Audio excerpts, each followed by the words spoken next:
She spent 15 years being invisible. Tonight, she reminded the entire world exactly who she was. If you've ever been underestimated by someone who was supposed to love you, someone who looked right through you like you were furniture, like you were decoration, like you were nothing but a name on a document they'd already stopped reading, then you already know how this story ends, but you don't know what it cost her to get there. You don't know what she buried.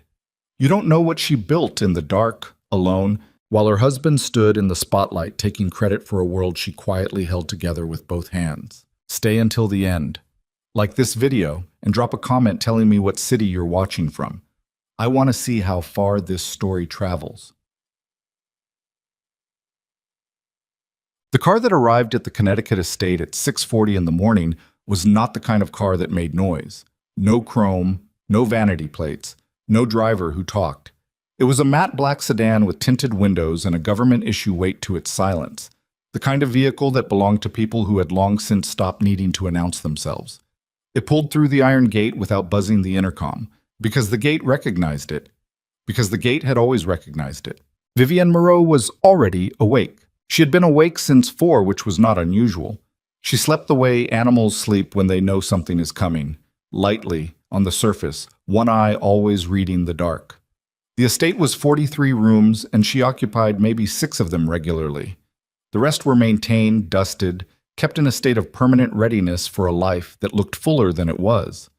She had stopped noticing the emptiness a long time ago. Or rather, she had taught herself to stop noticing it, which was a different thing entirely. She was in the greenhouse when the car arrived. The greenhouse was the one space in the 43-room estate that was entirely hers. Damien had built it for her in the 3rd year of their marriage, back when he still did things like that. Gestures that cost money instead of effort, which was always the way with men like him. But she had taken it and made it into something he never intended. Rows of climbing roses along the south-facing glass, orchids under precise humidity control, a corner of herbs she actually used in cooking, though the estate's professional chef had stopped asking her to stay out of his kitchen after she proved, quietly and without confrontation, that she knew more than he did. She was pruning a climbing rose, a blaze variety, deep red, thorny and stubborn as anything she'd ever loved, when she heard the car on the gravel. She did not turn around. She finished the cut she was making, clean and precise, just above the 3rd node from the base, the way you had to do it if you wanted the plant to redirect its energy rather than waste it. Then she set down the shears, stripped her garden gloves, and walked out to meet Adrian Mercer. He was standing at the greenhouse door, which meant he hadn't wanted to disturb her inside. That was Adrian. He had worked for her for 11 years, and he still did things like that, small courtesies that cost him nothing and told her everything about the kind of man he was. He was 52, compact, gray at the temples, with eyes that were always slightly tired because he was always working. He held a leather portfolio in his left hand and his phone in his right, and his expression was the expression he only used when something had already happened and couldn't be undone. "Tell me," Vivienne said. He handed her the phone first. On the screen was a single notification, automated, clinical, the kind of message a system generates without human review. Her name had been removed from the guest list for the Moreau Syndicate Mafia annual charity gala. Access revoked. The system had sent the notification to all previously confirmed attendees upon status change. She read it once, then she handed the phone back. "When was the change made?" "Last Thursday," Adrian said. Manually overridden by Damien's chief aide, Marcus Webb. The cover instruction was a routine list reduction, the official capacity rationale. But the list wasn't reduced. Your slot was given to a guest Damien added the same evening. Vivienne was quiet. She looked past Adrian toward the main house, which sat broad and gray and solid against the pale October morning sky. 43 rooms, a marriage that had lasted 15 years. A man who had decided, somewhere along the way, that she was scenery. Who is she? Celeste Arnaud, socialite, French-American, 31. She's been photographed with Damien 4 times in the past 3 months, always described as a business associate of the syndicate. He paused. She is not. No, Vivienne agreed. She isn't. She started walking toward the main house. Adrian fell in beside her without being asked, because that was how they worked. He matched her pace, which was not slow. Even in garden clothes, dark trousers, a simple linen shirt, her dark hair pulled back without ceremony. Vivienne Moreau moved like someone who had somewhere to be. "The gala is tonight," she said. "Yes." "He expects me to stay home. He believes you don't know about the list change. The system notification was supposed to go to a secondary account that Marcus manages. It was routed incorrectly." Adrian allowed himself a fraction of something that wasn't quite a smile. "Human error." "Convenient," she said. She pushed through the kitchen door, and the professional chef, whose name was Thomas and who had learned 3 years ago to simply work around her, moved aside without a word. She went to the counter where the coffee was already made. Thomas had learned that too, and poured herself a cup. She did not offer Adrian one, not because she was rude, but because they both knew he'd already had 3, and they both knew she knew that.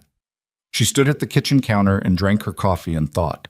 It was, Adrian had privately observed over 11 years, the most dangerous thing he had ever seen anyone do. When Vivienne Moreau stood still and thought, entire markets shifted. Entire organizations changed direction. Entire futures were quietly, methodically rewritten. Has he moved any of the gala's financial architecture through syndicate accounts? The catering, venue security, and primary entertainment contracts, yes. The VIP coordination and off-book investment forums are all routed through Eclipse Holdings, the same as always.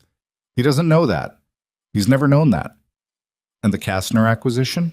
Still unresolved. Damien's team submitted their final offer Tuesday. The Kastner board hasn't responded. Adrian opened the portfolio. "Our offer went in Wednesday through the Cayman Blind Trust as planned. We're higher and we're cleaner. They're deciding tonight." She set down the coffee cup. "Then tonight is the right time," she said. Adrian looked at her carefully. He had always been careful with her, not from fear exactly, but from a kind of deep professional respect that bordered on awe, though he would never have used that word out loud. "The directive you prepared last year, the one you told me to hold. Activate it." He nodded once. No questions. No pushback. 11 years, and he knew better than to ask her if she was sure, because she was always sure. She made decisions the way surgeons made incisions, after every possible factor had been weighed, and not 1 second before. She went upstairs to dress. Damien Moreau did not live at the Connecticut estate during the week. He kept a penthouse in Midtown that cost him $4 million a year in maintenance alone, because Damien had understood from the age of 19 that the only difference between a man who inspired fear and a man who inspired respect was the quality of the surfaces around him. He had spent 30 years acquiring surfaces.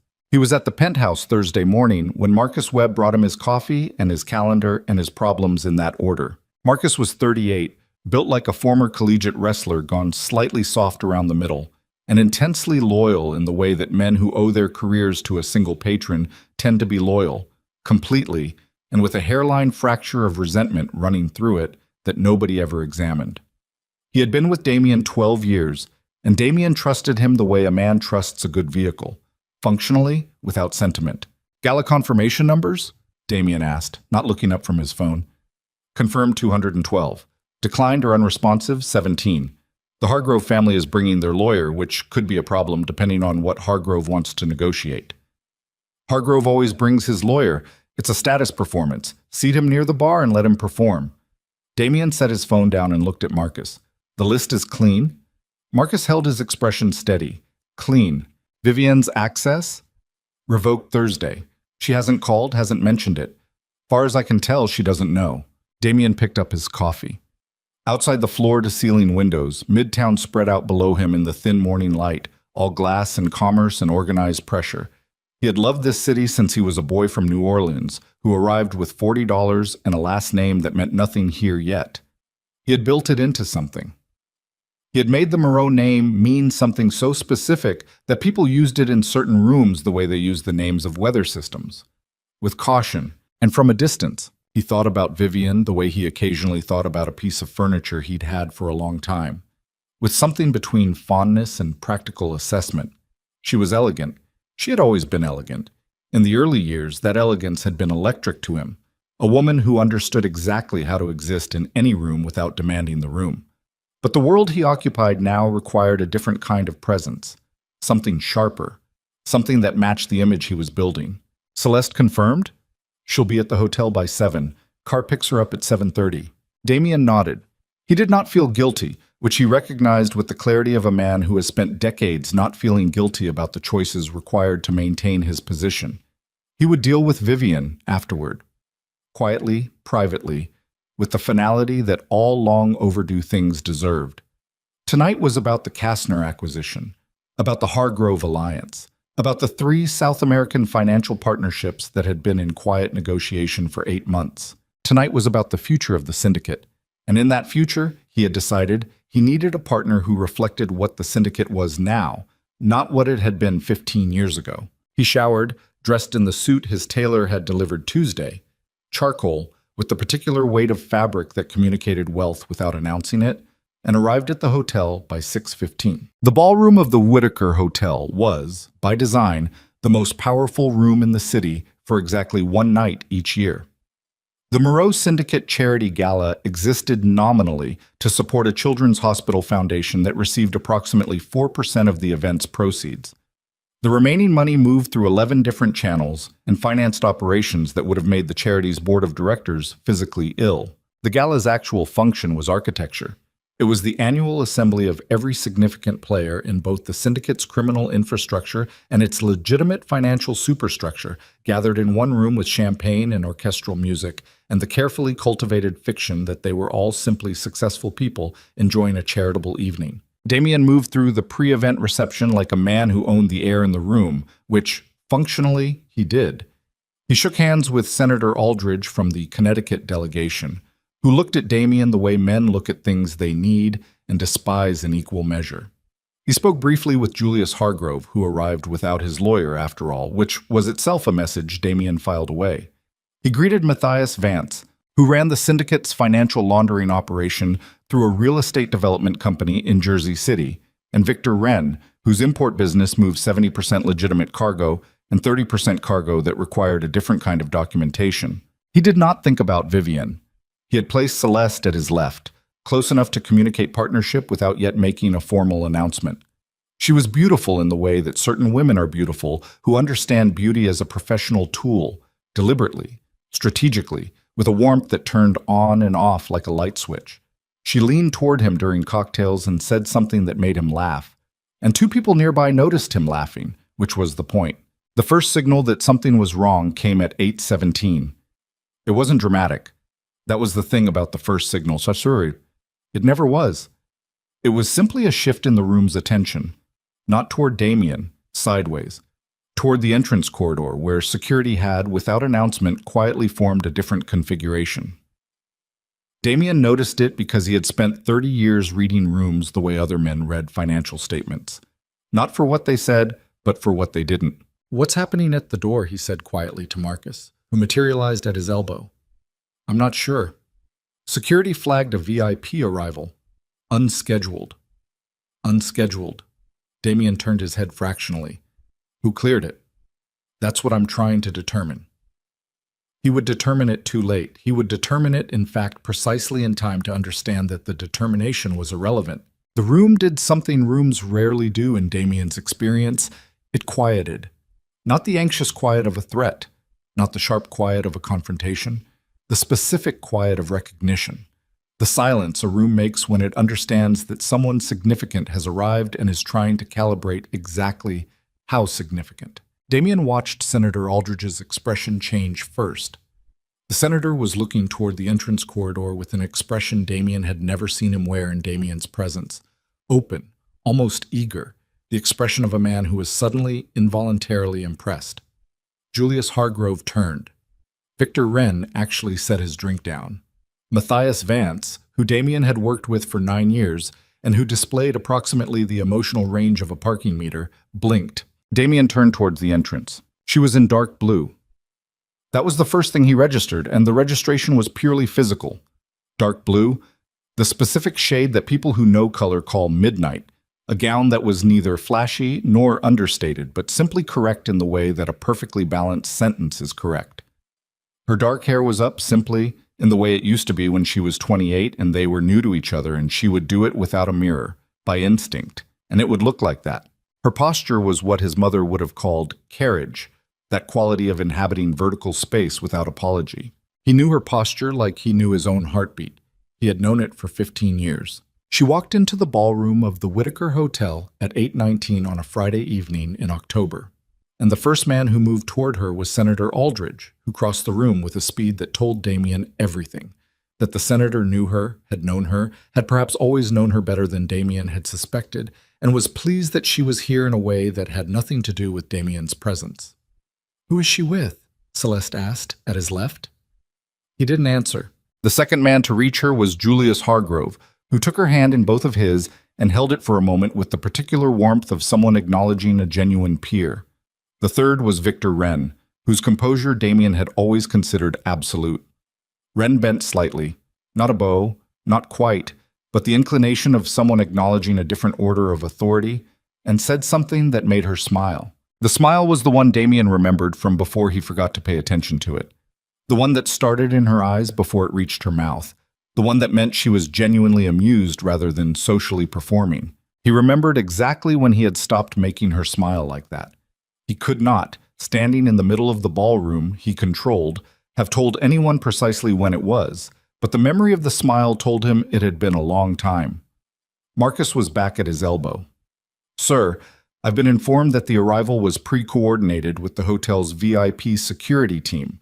The authorization came from a private office called," he hesitated in a way Marcus almost never hesitated, "Eclipse Dominion." Damien heard the name as though from a distance. Eclipse Dominion was not a name that people in Damien's world spoke with uncertainty. It was spoken the way people speak about geological events, with the kind of respect accorded to forces that operate at a scale beyond individual control. Eclipse Dominion was the most powerful private investment consortium in the world, had been for nearly a decade, and its ownership was the most aggressively protected secret in global finance. Governments had tried to identify it. Intelligence agencies had spent resources on it. The consortium's legal architecture was so sophisticated that 3 separate corporate law firms, working independently, had concluded that identifying its beneficial ownership was technically impossible. "Eclipse Dominion is here," Damien said. "The founder," Marcus said, and something in his voice had changed in a way that Damien registered without yet understanding. "The chairman. The announcement was just given to the hotel events team." Another pause. "Sir, the chairman of Eclipse Dominion is—" Damien already knew. He knew it the way you know the ground is gone before your body registers the fall. He knew it in the space between one breath and the next, in the 3 steps it took Julius Hargrove to lead her toward the center of the room, in the way Senator Aldridge fell into position at her right, as though he'd been waiting for exactly this opportunity.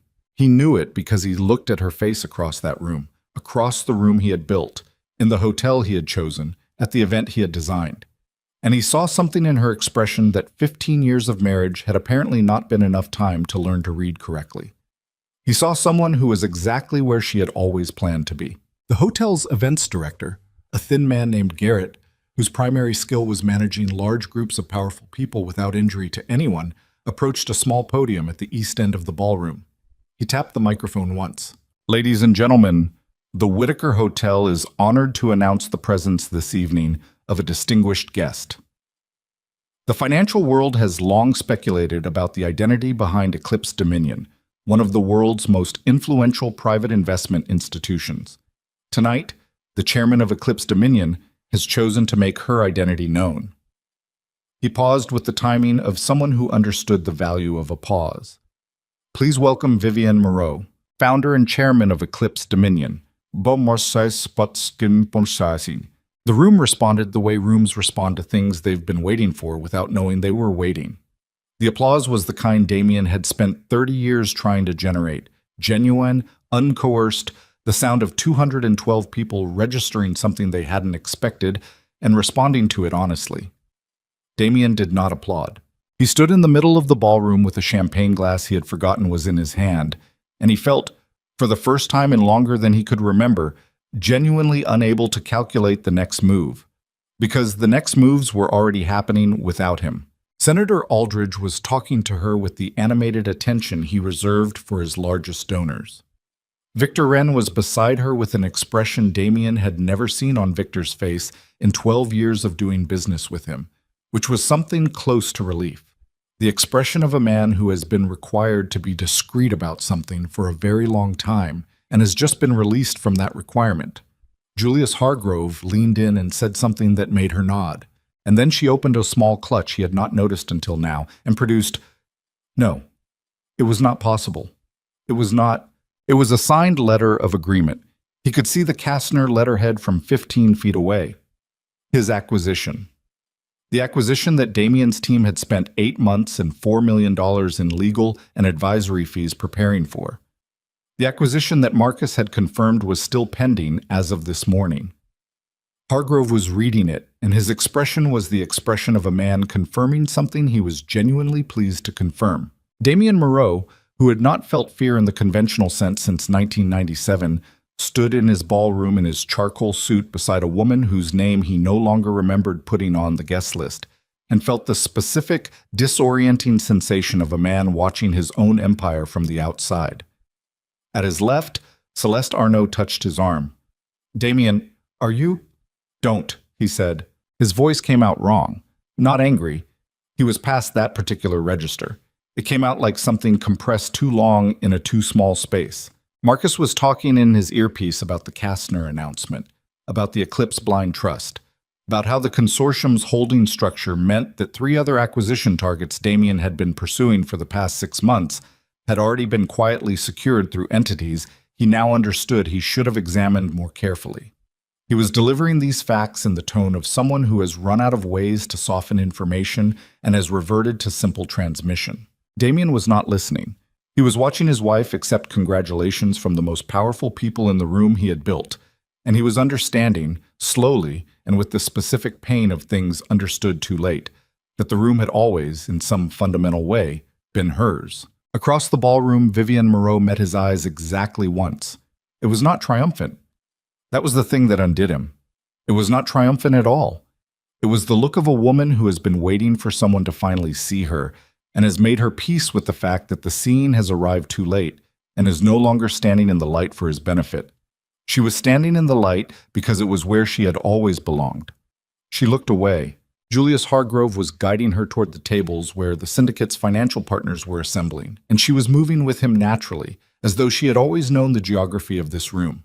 Because she'd had access to every floor plan and seating chart and security protocol of every gala Damien had ever hosted, and had never needed to show it until tonight. Marcus was still talking. The words were reaching Damien in fragments now.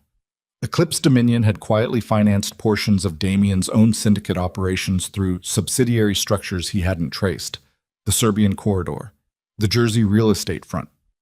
3 different offshore vehicles he'd believed were clean had Eclipse capital in their foundation layers, which meant that Vivienne had, for a period of years Damien could not yet calculate, been quietly, invisibly holding up portions of the very empire he believed he had built independently. She had not built against him. She had built beneath him.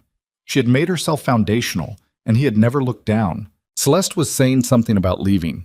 He heard it from very far away. He made no response. He was standing in the middle of 212 people and feeling something he did not have a clean word for. Not humiliation exactly, though that was part of it. Not grief, though something adjacent to grief was active somewhere below his ribcage. What it most closely resembled, if he had been the kind of man who examined his own interior states with any regularity, was the feeling of opening a room you thought you knew and finding that the room went on much, much further than the wall you thought you were looking at. He had been looking at a wall for 15 years, convinced it was the end of the room. The room went on for as far as he could see. At 9:03, Marcus confirmed that the Kastner acquisition had been formally awarded to Eclipse Dominion at a board meeting held that afternoon. The announcement would be public in the morning. The $4 million in fees that Damien's team had spent preparing the bid would be returned minus costs, as per standard rejection protocol. At 9:11, Victor Wren crossed the ballroom and stopped in front of Damien for the first time all evening. Victor was not a man who spoke for effect. He was a man who spoke when he had something to say and who expected to be heard when he said it. "You're a fool," Victor said quietly, without heat. "The way you say something obvious to someone who is finally ready to hear it. You've always been a fool about her specifically. The rest of it," he made a small gesture that took in the room, the empire, the 30 years. "The rest of it you've been sharp enough. But about her," he shook his head once. "Inexcusable." He moved on before Damien could respond. Damien stood where he was for another moment. The orchestra was playing something he didn't recognize. The room was doing what rooms full of powerful people do when a significant realignment has just occurred.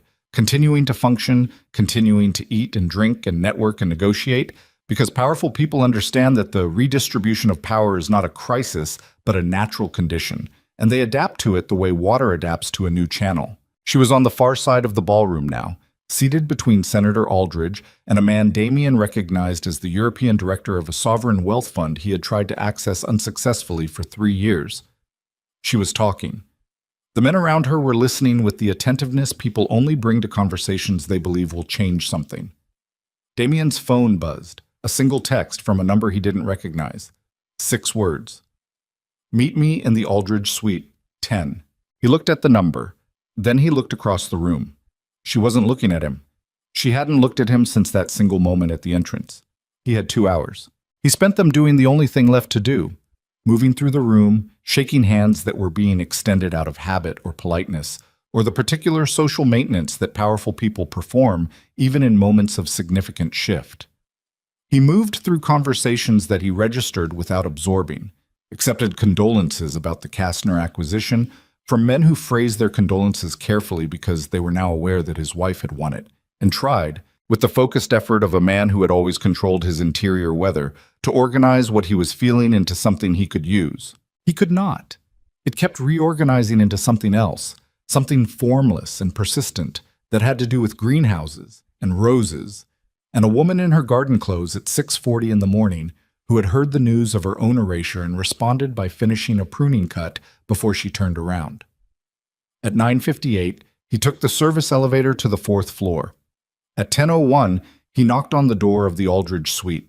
It opened immediately. She was standing at the window with her arms crossed, not defensively, but in the way of someone waiting, looking out at the Midtown lights with the expression of a person who has decided exactly what they're going to say and is simply waiting for the room to be ready to receive it. She turned when she heard the door close, and Damien Moreau, who had not been rendered speechless in 30 years of operating in rooms full of people who use silence as a weapon, found that he had nothing. Not a single opening, not one word that felt adequate to stand at the beginning of whatever this conversation was going to require him to survive. She looked at him for a moment. Then she said, "Sit down, Damien. There are things you need to understand, and I don't intend to say them twice." Damien sat. That was the thing that surprised her, though she kept it off her face. She had prepared for him to remain standing, to use the room the way he always used rooms, establishing physical dominance before a single word was exchanged, positioning himself near the door or the window or whatever surface gave him the most spatial authority. It was a habit so ingrained in him that she doubted he was conscious of doing it. She had watched him do it for 15 years at dinner tables and boardrooms and private meetings in rooms exactly like this one. He sat in the chair nearest the window and he put his hands on his knees and he looked at her. And for a moment there was nothing in his expression that she recognized from the man she had spent the last decade quietly outmaneuvering. What was there instead was something older, something from before the suits and the penthouse and the charcoal surfaces of a man who had spent 30 years constructing himself into a symbol. He looked tired. She did not let that soften her. "You had Marcus revoke my access Thursday," she said. Not a question. "Yes." "You didn't tell me yourself." "No." "Why?" He looked at the window. The Midtown lights were doing what they always did. That relentless, indifferent glittering that made the city look like something alive and ungovernable, which was part of why he had always loved it. Then he looked back at her. "Because I didn't think you'd make it difficult," he said. "I thought you'd understand what it meant and let it happen quietly." The honesty of it landed differently than she'd expected. She had steeled herself for deflection, for the particular brand of Damien Moreau justification she had witnessed applied to dozens of difficult situations over 15 years, the restructuring of facts into a narrative that centered his logic and his necessity. She had not prepared for plain admission. She moved from the window and sat in the chair across from him. Not close. The low table between them held a water pitcher and 2 glasses and a small arrangement of white flowers she hadn't requested and didn't look at. "Tell me what you thought it meant," she said. He exhaled slowly. His hands on his knees were still. Damien's hands were always still when he was thinking. She had noticed that in year 2 of their marriage, cataloged it the way she had cataloged everything about him, because she had been, for a long time, completely absorbed in understanding him. That absorption had faded. What replaced it had been, she recognized now, something more durable. "I thought it meant I was making a change," he said, "in how the syndicate presents itself, in what the public-facing image of the organization looks like going forward. Celeste fits that image. And I don't. You're—" He stopped, restarted. "You've been content with the estate, the greenhouse, the—" He made a gesture that she understood was intended to encompass the domestic architecture of her life as he had perceived it. "You thought I was content," she said, "or you decided it was easier to believe I was content." The distinction registered on his face. "Maybe both." "There's no maybe in it, Damien. You decided. You decided years ago that I had reached a ceiling and stopped looking at me. I was convenient as furniture. I was presentable when needed and ignorable the rest of the time.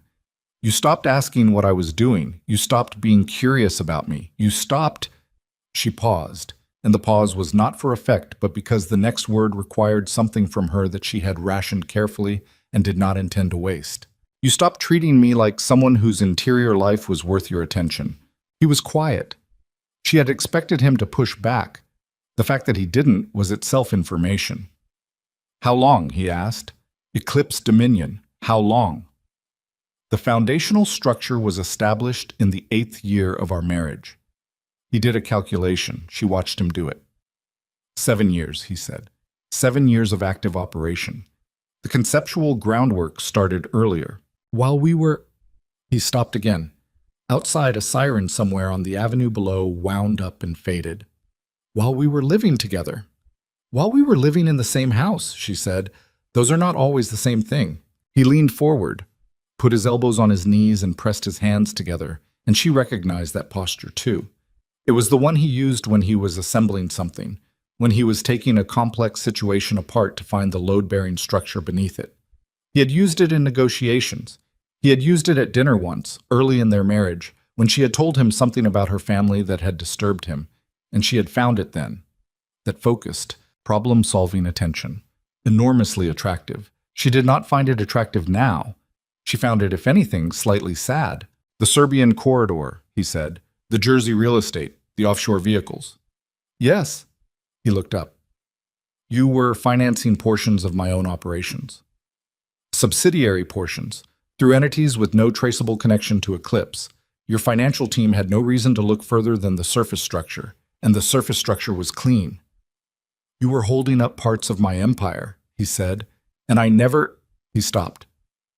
"You never looked," she said. "No." The silence between them had a texture now. Not hostile exactly.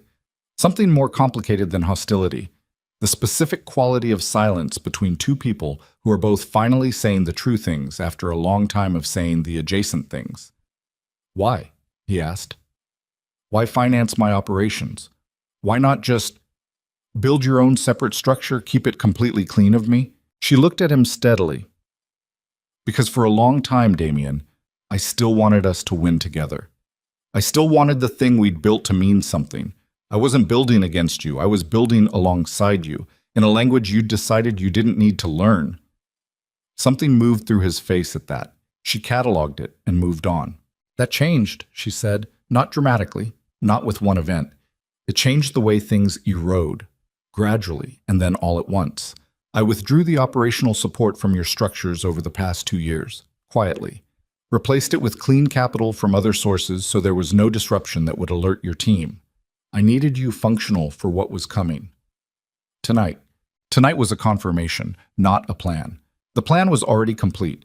Kastner was always going to Eclipse. The partnerships your team has been cultivating for 8 months, the Peruvian Capital Corridor, the European Sovereign Connection, the Hargrove Secondary Financing Agreement, all of those have already signed preliminary term sheets with Eclipse entities. Your team will receive formal withdrawal notices in the coming days." He stared at her. The tiredness in his face was shifting into something else now. Not anger, not yet, but the precursor to anger, the moment before the body understands what the mind already knows. "That's—" He stopped, his jaw set. "That's years of work." "Yes," she said. "It is." You took years of syndicate work and moved it. I didn't take it. I offered a better structure through channels that weren't connected to your organization, and the counterparties chose Eclipse. Because Eclipse is cleaner, better capitalized, and has a 15-year track record of delivering exactly what it promises. She kept her voice level. This is not revenge, Damien. This is business. This is what you taught me. That landed. She saw it land. His shoulders moved slightly. Not a flinch exactly, more like the involuntary adjustment of a man who has been struck and is integrating the strike before responding. I taught you, he said, everything I know about patience, about timing, about the construction of power that doesn't announce itself. I learned it watching you. You used to say that the most dangerous force in any room was the one nobody was tracking. You said it so many times I stopped hearing it as a maxim and started hearing it as an instruction. He stood up, not toward her, just up, the movement of a man whose body needed to redistribute something his stillness couldn't contain. He walked to the window and stood with his back to her and looked out at the city he had built his identity around. The notification, he said, without turning. To your secondary account. Marcus said it was misdirected. Human error, she said. Was it? Does it matter? He turned. Yes. It matters whether you knew before Thursday or whether you found out Thursday. She held his gaze. I've known since Tuesday. Marcus flagged the list revision internally on Monday. My access to Eclipse's security monitoring includes certain communication filters that your team is unaware of. The notification Thursday was a system error. The knowledge was not. You've had a week. I've had 7 years, she said. The week was just when I decided to stop waiting. He came back toward her, not sitting, standing at the edge of the table with his hands at his sides, and the particular physical energy of Damien Moreau when he was trying very hard to maintain control of something that was pressing against the container he'd put it in. Celeste, he said. I'm not interested in Celeste. I need you to understand. I understand perfectly, she said. She's 31, and she's beautiful, and she reflects the image you want to project for the next phase of your organization, and she doesn't have 15 years of history with you that complicates your self-narrative. I understand all of that. It doesn't interest me. Then what does interest you? His voice had changed. Something had dropped out of it. The performance layer, the managerial control that he applied to his voice the way he applied it to his surfaces. What was underneath was rougher, older. She recognized it. What does any of this get you, Vivian? Tonight, the room, the presentation. What does it get you? Clarity, she said. Yours and mine both. That's not an answer. It's the only one I have tonight. He pulled out the chair and sat again, this time with the weight of a man who has run out of the energy required to perform composure. He sat heavily, and for a moment he just breathed, and the breathing was unsteady in a way that Damien Moreau's breathing was almost never unsteady in her presence. I have to ask you something, he said. Ask. The operations I mentioned, the Serbian corridor, Jersey, the offshore vehicles. He looked up at her. Was there ever a moment where you considered using what you knew to end it, the syndicate, expose it? The question hung in the room between them. She understood what it cost him to ask it, the admission of vulnerability it required, the acknowledgement that she had held that capability and he hadn't known it. No, she said. Why not? Because whatever I think of what you've become, the syndicate employs 400 people in legitimate operations alone. Because dismantling it without a controlled transition would create a vacuum that would be filled by something worse within 18 months. And because... She paused. The next part required its own accuracy. Because I am not in the business of destruction. I never have been. I build things. Something in his face shifted. Not relief. Too complicated for relief. Something more like the expression of a man who has been shown the dimensions of a thing he thought he understood and is realizing the dimensions are entirely different from what he measured. What happens now? He asked. To the syndicate, to the partnerships, to... He didn't finish the last part of that sentence. She understood what the last part was. The syndicate continues, she said. The operations that can be restructured cleanly will be. The ones that can't. Those are your decisions, not mine. Eclipse has no interest in the criminal infrastructure. We never did. What we absorbed were the legitimate financial channels, and those absorption agreements were entered into freely by the counterparties. And us. And she looked at him for a long moment. This was the part she had not scripted, because this was the part that depended on variables she couldn't model. This was the part that was actually human, which was the part that had always been the most difficult to calculate. I don't know, she said. The honesty of it seemed to hit him harder than the business information had. His jaw moved. He looked at the table. That's... He stopped. Tried again. After everything you just... Damien. Her voice was even, not cold, even the way a surface is even when it's been worked into balance. You erased me from a guest list without telling me. You planned to stand in that room tonight with another woman and let every person we know draw the obvious conclusion. You decided I had expired, and you arranged for my expiration without the basic courtesy of a conversation. I'm telling you I don't know. That is not nothing. Don't treat it like nothing. He was quiet for a very long time. The city outside continued doing what cities do. Indifferent, continuous, lit up in every window with some version of someone's private reckoning. I've been, he started, stopped. The sentence seemed to give him physical difficulty. I've been looking at a version of you that I invented. For a long time. Yes, she said. You have. The real version, he exhaled. The real version is, I don't know the real version. I thought I did. You knew who I was when we married, she said. You just stopped paying attention to who I kept becoming. He nodded slowly. There was something in the nod that was not agreement exactly, but closer to the first motion of a very long reckoning, the kind that doesn't resolve in an evening, or a month, or perhaps in any calculable time frame. Then his phone went off. He glanced at it involuntarily. The reflex of a man whose phone had been a command center for 30 years, whose every alert carried operational weight. She watched his face change as he read it. The reckoning that had been beginning to form in his expression was displaced by something sharper. He stood. Marcus? What? Marcus has been... He read further. The color shifted in his face in a way she hadn't seen before, not in 15 years, not in any of the dozens of crises she had watched him navigate. 3 of the syndicate's primary financial accounts have been frozen, simultaneously, federal flag. She kept her expression still. When? The freeze timestamps are... His eyes moved across the screen. 9:43, tonight, during the Gala. She said nothing.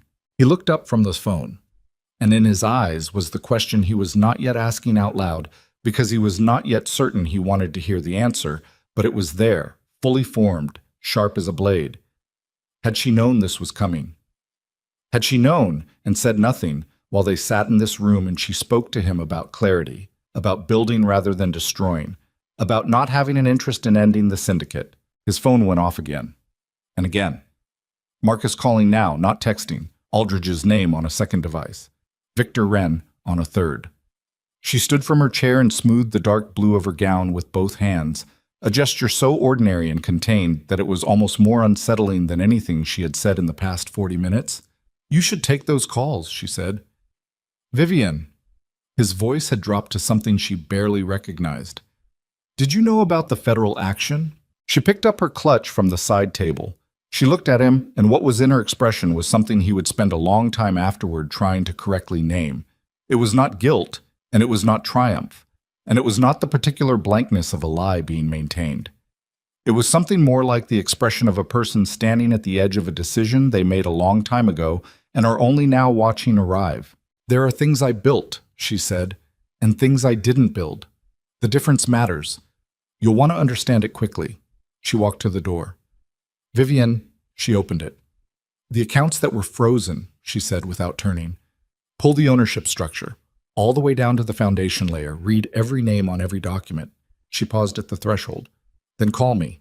She walked out. The door closed behind her with the quiet, definitive sound of a well-made thing functioning exactly as intended. Damien stood in the center of the Aldridge suite with 3 phones demanding his attention, and the city blazing outside the window, and the specific sensation of a man who has just realized that the ground he believed he was standing on is a surface, and beneath the surface is a structure, and the structure was built by someone else entirely, and he does not yet know how deep it goes. He pulled the ownership structure at 1114 in the Aldridge suite with Marcus on one line and the syndicate's primary legal counsel, a man named Forrest Elgin, on another, and Victor Wren standing in the doorway, having let himself in without knocking, because Victor Wren had long since passed the point in his relationship with Damien where doors meant something. The documents came through on the secure tablet Marcus carried everywhere, an encrypted device that had never once been connected to a public network, that was wiped and replaced every 90 days, that represented the most careful piece of operational security the syndicate maintained. Marcus laid it on the table without a word. His face had the specific gray quality of a man who has already read what he is presenting and has had 10 minutes to begin processing it. Damien read. The room was very quiet. Victor leaned against the doorframe with his arms folded and said nothing. Marcus stood at the window with his back to the room, which was how Marcus dealt with things he couldn't fix. He removed himself from the visual field of whoever was doing the reckoning, as though his presence would constitute an intrusion on something private. The ownership structure of the 3 frozen accounts went down 11 layers. 11. Damien had always considered anything beyond 4 layers to be excessive architecture, the kind of structural depth that attracted attention rather than deflecting it, because federal investigators understood that legitimate complexity rarely exceeded a certain depth before it became concealment. He had built his own structures to a maximum of 6. He had considered 6 the ceiling of what could be defended as normal financial complexity. 11 layers. At the 4th layer, the entities were registered in jurisdictions he didn't recognize. At the 7th layer, the beneficial ownership began to diffuse through a network of holding structures that cross-referenced each other in a pattern he had never seen. Not circular, not pyramidal, but something more like a web, where pulling any single thread redistributed tension across the whole without revealing a center. At the 11th layer, the foundational capital source was a blind trust registered in the Cayman Islands under a trustee name that meant nothing to him. Meridian Stewardship, Limited, with a corporate address that, when Marcus had run it in the past 40 minutes, resolved to a registered agent service used by approximately 11,000 other entities worldwide. But the account numbers in the foundational documentation were not nothing. He knew those account numbers. He had looked at them before, in a different context, in a different set of documents, in a year that now felt like it belonged to a different life. Elgin, he said, I'm here. Forrest Elgin's voice on the phone was the voice of a man who had spent 30 years being calm in rooms where other men were not calm and had developed a professional serenity that was either genuine or so thoroughly practiced that the distinction had stopped mattering. The Meridian Stewardship Trust, the foundational account numbers. Pull the 2019 capitalization records for the syndicate's primary operating reserve, the rebuild after the Brussels situation. A pause. He heard keys. I have them. Compare. Another pause. Longer. Victor unfolded his arms. Damien. Elgin's voice had changed. The professional serenity was still there, but something had moved beneath it, the way water moves beneath ice, the surface intact, the motion underneath undeniable. The capitalization source for the 2019 reserve rebuild and the foundational trust behind these frozen accounts share 3 sequential account identifiers. Which means what, exactly, Victor said. Not to Elgin. To Damien. Damien set the tablet down on the table. He set it down with the deliberate care of a man managing something that wants to go a different direction. It means that the capital that rebuilt the syndicate's operating reserve after Brussels partially originated from a source connected to Vivian's blind trust structure. Victor was quiet for exactly 3 seconds. She's been inside the syndicate's capital base since 2019 at minimum. That's 6 years. At minimum, Damien said again. He stood up from the table and walked to the window and stood where Marcus had been standing, looking out at the city, and the city looked exactly as it always looked, merciless, lit, indifferent to whatever reckoning was occurring in whichever room you happened to be occupying when your understanding of your own life restructured itself without your permission. His breathing was not right. He was aware of this the way you become aware of your own heartbeat in a quiet room. Suddenly, and with the mild alarm of something you normally rely on functioning automatically now, demanding conscious attention. He regulated it. He had learned to regulate it at 19, working for a man in New Orleans who operated on the principle that the first person in any confrontation to visibly lose control of their breathing had already lost the confrontation. He regulated it. He looked at the city. "The federal freeze," he said. "It was triggered by a suspicious activity report. Who filed it?" "We're working on that," Marcus said from his position at the window. "Stop working on it and tell me who filed it." Marcus turned. His expression was the expression of a man delivering the second piece of a very bad thing after already delivering the first piece.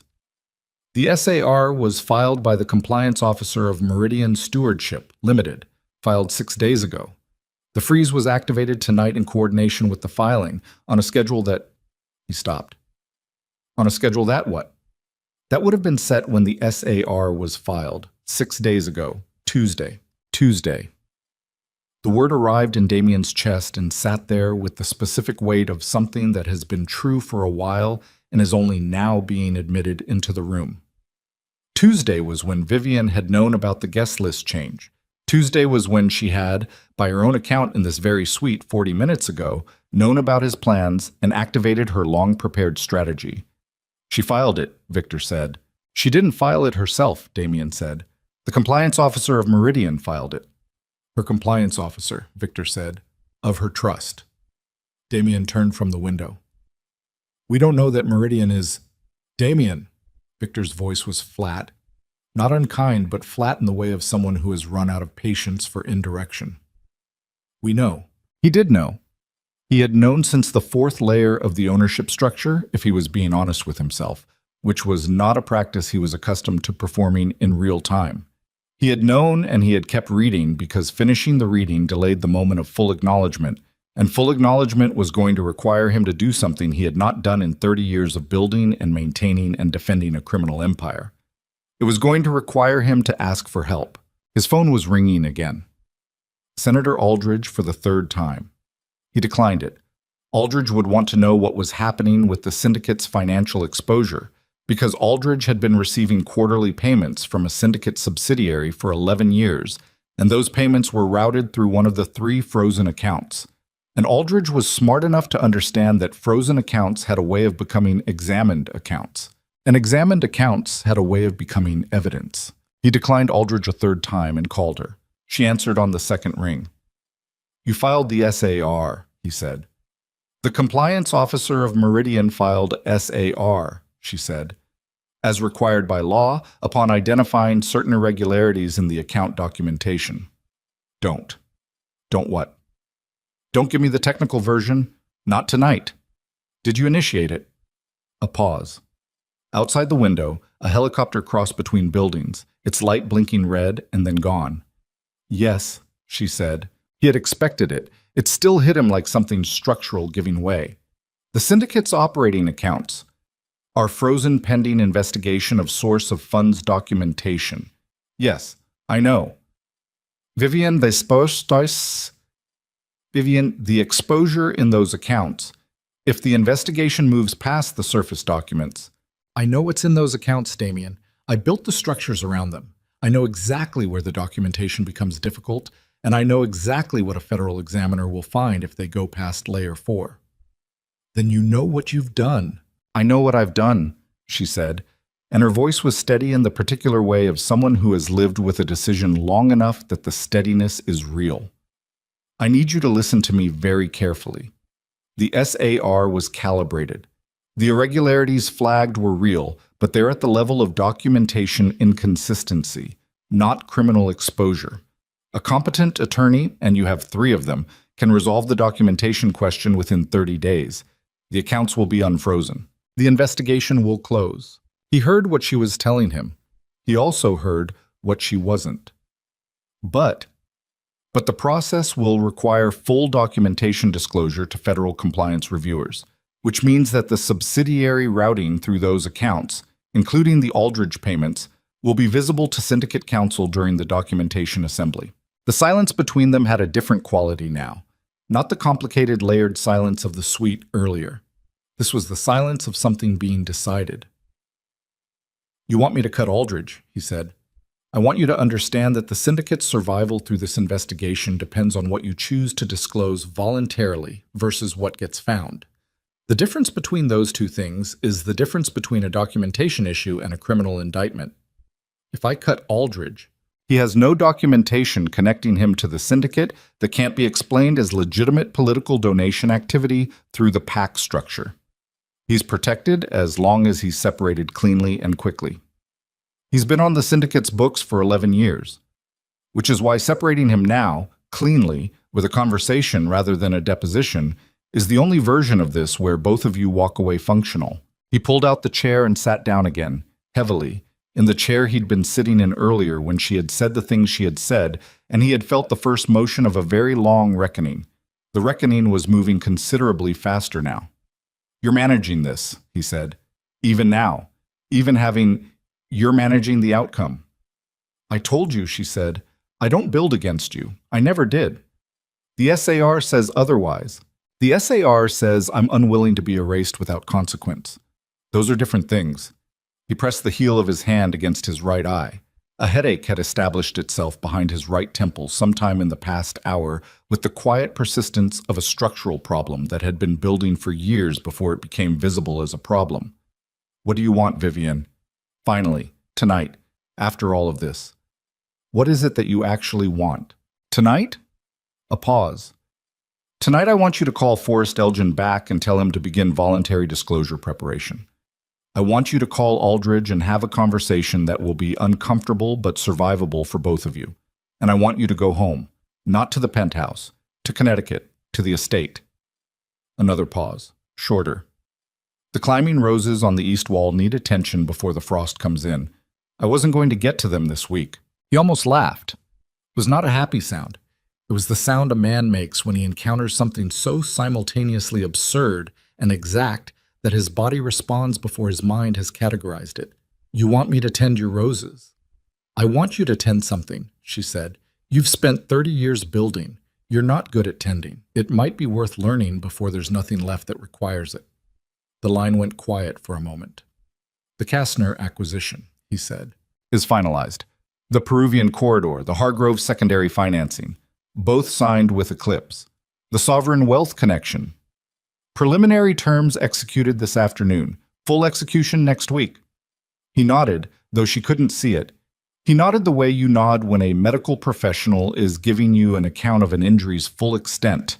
Not agreement, just the physical motion of absorption. "You've taken everything. I've taken the things that were always moving toward me," she said. "The things your team was offering to the market, and the market was redirecting my direction because I was the better offer. I didn't steal them. I outbid them." "Vivian." "Yes." He breathed, regulated. Let the city blaze outside the window and the headache do what it was going to do, and the weight of the evening settle into whatever shape it was going to permanently take. "I'm sorry," he said. The words came out with the roughness of words that haven't been used in their genuine form in a very long time. Not the performative apology of a man managing a situation, the other kind, the kind that costs something. She didn't answer immediately. When she did, her voice had changed by a fraction, still even, still contained, but with something underneath it that was not entirely closed. "I know," she said. "Go to Connecticut, Damien." She ended the call. He sat with the dead phone in his hand for a moment. Then he looked at Victor, who had remained in the doorway through the entire call with the stillness of a man who understood when to be furniture. "Go home," Victor said. "I'll coordinate with Elgin tonight. The disclosure prep can start in the morning. The accounts will be manageable. She said 30 days. She's not wrong about these things." Victor pushed off the doorframe. "She's apparently never been wrong about these things. It would have been useful to know that sooner." He left. Marcus had already gone. Damien hadn't noticed him leave, which was itself a measure of how thoroughly the evening had restructured his normal situational awareness. The suite was empty. The city was doing what it did. The white flowers in the center table arrangement had begun to lose their formal arrangement slightly, one stem leaning against its neighbor in the slow, unglamorous way that cut things lose their structure when nobody is attending to them. Damien Moreau, who had built an empire on the principle that the man who controlled the room controlled the outcome, sat alone in a room he no longer controlled, and tried to locate the version of himself that existed before he had decided that the woman tending her greenhouse on a Connecticut estate was scenery. He couldn't find it. What he found instead, and this arrived with the particular unwelcome clarity of things that arrive too late to be useful in their proper time, was a memory from the 4th year of their marriage. A dinner in the Connecticut estate, a night in late October not unlike this one. She had been telling him something about a financial structure she was considering, something theoretical. She'd framed it as a thought experiment about layered holding entities and capital concealment that she'd described over the lamb course with the animated precision she brought to things that genuinely interested her. He had nodded and said something about passing the salt. He had not been listening. He had been thinking about a situation in Brussels that required his attention the following morning, and he had looked at her across their dinner table and nodded and said something about the salt. And she had paused in the middle of what she was saying and looked at him for a moment, and then she had passed the salt and changed the subject, and he had not noticed. He noticed now. The thought experiment she had described over the lamb in October of their 4th year was, he understood now with the full-body horror of a man reading a document backward, the foundational architecture of Eclipse Dominion. She had told him at dinner, and he had asked for the salt. He put the phone in his jacket pocket. He straightened his cuffs in the automatic way of a man whose body performs grooming behaviors when his mind has temporarily vacated the premises. He stood. In the corridor outside the Aldridge suite, the hotel's normal evening activity continued its ordinary circulation.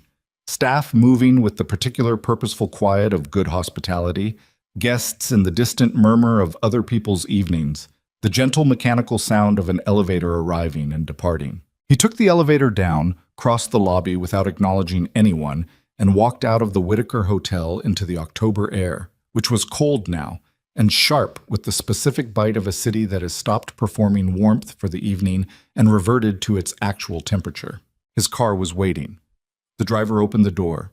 He got in and sat in the silence of the back seat and looked at his phone one more time. Marcus had sent a summary document.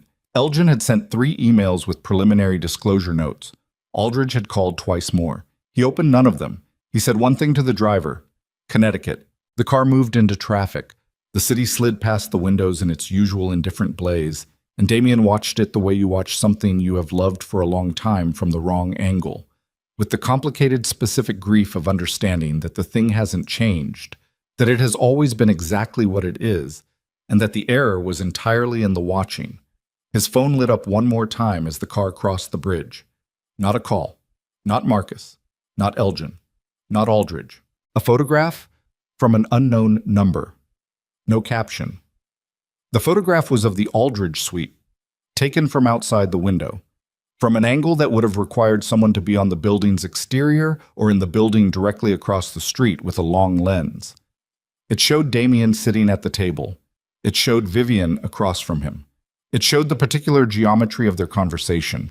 2 people, across a low table, in the posture of people saying true things at great cost. The timestamp on the photograph was 10:23, during the conversation. While it was happening, someone had been watching. Someone who was not Vivian, because Vivian did not send photographs from unknown numbers, because Vivian did not work like that, because in 11 years of watching her work, Adrian Mercer had never once employed a tactic that was designed to frighten rather than inform. Someone else had been in that conversation in a way that Damien had not known about, and Vivian, he was suddenly, coldly certain, had not planned for. His hand had gone still around the phone. The bridge was behind them now. Connecticut was ahead. The car moved through the dark with its reliable, expensive silence, and Damien Moreau sat in the back and understood that the evening he had believed he understood, the evening that had restructured his empire and his marriage and his understanding of his own life, had contained the entire time a variable that neither he nor Vivian had accounted for. Someone else was in this. Someone who had watched them both all evening and had waited until Damien was alone in a moving car crossing a bridge to let him know they'd been watching. And the message encoded in that timing was not subtle. "You are between places," the message said, "and you cannot go back, and what is waiting ahead of you is not what you think it is." He looked at the photograph one more time. Then he called the one number he had not yet called tonight, a number he kept in no contact list, memorized only, used 3 times in 30 years, each time representing the kind of situation that could not be managed through normal operational channels because the threat was not normal, and the channel had to match the threat. It rang twice. A voice answered that belonged to a man Damien had not spoken to in 4 years, a man who owed him something significant and had been waiting in the particular patient way of men who carry debts they cannot discharge through ordinary means, for the call that would finally present the opportunity to... The voice on the other end of the line belonged to a man named Carver Reed. Not his real name. His real name was something Eastern European with too many consonants that he had legally replaced in 1998 when he became an American citizen in a federal courthouse in Baltimore, sweating through a shirt he'd borrowed, repeating an oath with the concentrated sincerity of a man who understood that reinvention required complete commitment to the performance of the new identity until the performance became the identity. Carver Reed had been performing himself for 28 years, and the performance had long since become real, which was the only kind of reinvention that actually worked. He was 61, built like someone who had been large and powerful at 40 and had compressed into something denser and quieter with age.